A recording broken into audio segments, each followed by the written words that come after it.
Monday. It's Caitlin Wright and Mary Kay Wright here from the Right Choice with That Properties, and we are back with Angie Wozniak from Midwest Lending. Hi guys, thanks for having me. Thanks for joining us. Of course. So I wanted to ask you about mortgage forbearance. Obviously, with everything with COVID and the pandemic, when should somebody take a forbearance out? You know, what is it and when should they do it? Great question. So, mortgage forbearance. It's a hefty topic. It is a hefty topic. So, first and foremost, just because you can take a mortgage, if you have a mortgage right now, you are technically entitled to a forbearance. Just because you can put your mortgage into forbearance does not mean that you should.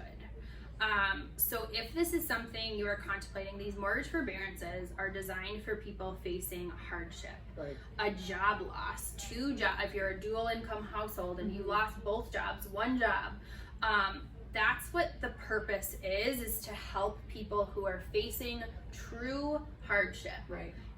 You should not put your mortgage into forbearance if it's, I'd rather save the money instead. I'd rather buy a car. Yeah, Right. that's not what it's meant for. I would be very, very particular in figuring out what that mortgage forbearance looks like, because it is not cut and dry. It's not black and white. Not every loan servicer has the same rules, regs, and guidelines for that. They are very different. Right.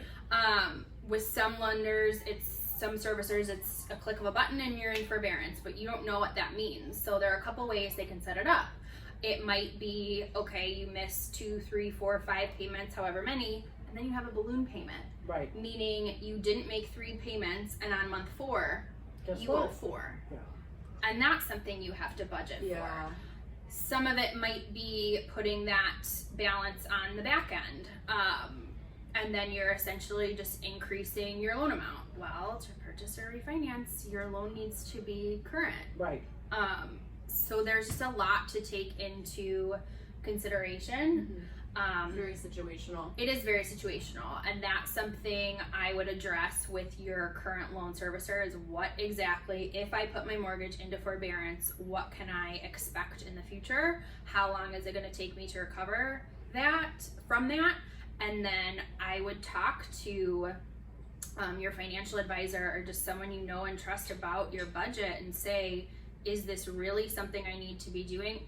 I would do anything possible before putting your mortgage into forbearance. So it should be a last case scenario. It should be a last case scenario. It should not be your go-to. Yeah, Your first thing instead of it should be a last resort. I've exhausted all other options and this is all I can do. Sure. Because you really are kind of putting yourself at risk long term. So I would say talk to your credit card companies, put your car into forbearance first. Like student loans are in forbearance. Like, okay, maybe you're not making your student loan payments. Guess what? They're gonna be there. They're gonna be there until and it's not as hefty as an amount, hopefully. Correct. As your mortgage. Correct. Right. So that would be my main advice is just because don't take advantage if you don't need to.